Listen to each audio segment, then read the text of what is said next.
Yeah, I'm here at AILA 2025 with a very well-known immigration attorney, Jacob Sapochnick from San Diego, handled business and marriage and the whole gamut of it. Top social media influencer when it comes to the immigration space. So I've learned a lot from copying Jacob and then left it on my career. It's helped me make a lot of money. So it's like, really appreciate it for that help that you didn't know, but I'm sure a lot of immigration attorneys just view you know what to do. But you do a lot of stuff. You're handling a lot of different things. Obviously, you have your law firm in San Diego. It's very successful. But you were in a sure PassRight U.S. startup visa. You bought different tech companies and stuff. What's on your mind? What's going on right now? What's the big thing that you're doing? So obviously we still have the law firm, but PassRight is our new focus right now, which is a technology company that helps startups to move to the United States streamline the process. So the goal is that if we can get O-1s in 2 weeks, if we can get EB-1As under 60 days, that'll be great. Use the technology, use the streamline. So we're trying to get into that space, working with startups, incubators, VCs. We have a strong focus of getting them before they come to the US. Let's just get back from Poland, working with the team over there.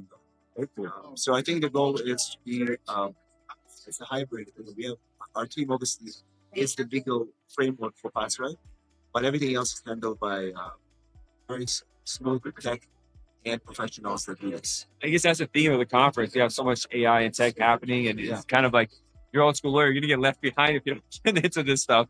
And we talk about it's 60 days for EB-1A. It's gathering EB-1A documents, those kind of cases, O-1s, and it's such a time-consuming matter. The research, working with the clients. So if there's ways to speed that up, it's incredible. Yeah, absolutely. So I think the biggest thing we realized is that if you break the process into 3 or 4 categories, which means that all you do is focus on getting A, B, and C kind of documents, all being uploaded, processed to our system, and it makes it easier once the case managers get it to save the back and forth of the client. Yeah, that back and forth is what drives you crazy. That's the main reason I don't try to drop the ball. Yeah, exactly.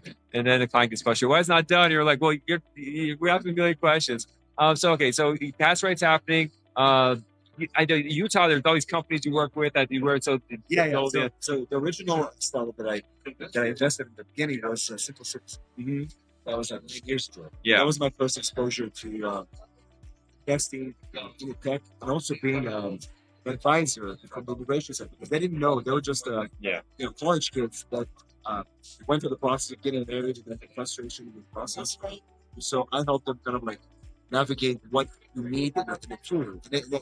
They took it to this guy and tried them and acquired them, but it was fun. Yes. But for me, it helps create the creativity where you work in the firm and as you know, you can get drained. Yeah. But then you have a bit of the creative aspect of working in technology. So kind of almost like my meditation. Yeah. That's how I feel. I'm the same way. Having like a dual using immigration knowledge for something unorthodox, different from what's really done is really exciting. The toolbox and a lot of this people here right now at the conference are people doing dual. And it's highly recommended. I mean, it's taken on more than you can handle sometimes, but it just makes it exciting. It's not the mundane. It's yeah. Well, really cool. Thanks so much. It was really good seeing you again, Jacob. I definitely want to talk more. Thanks so much.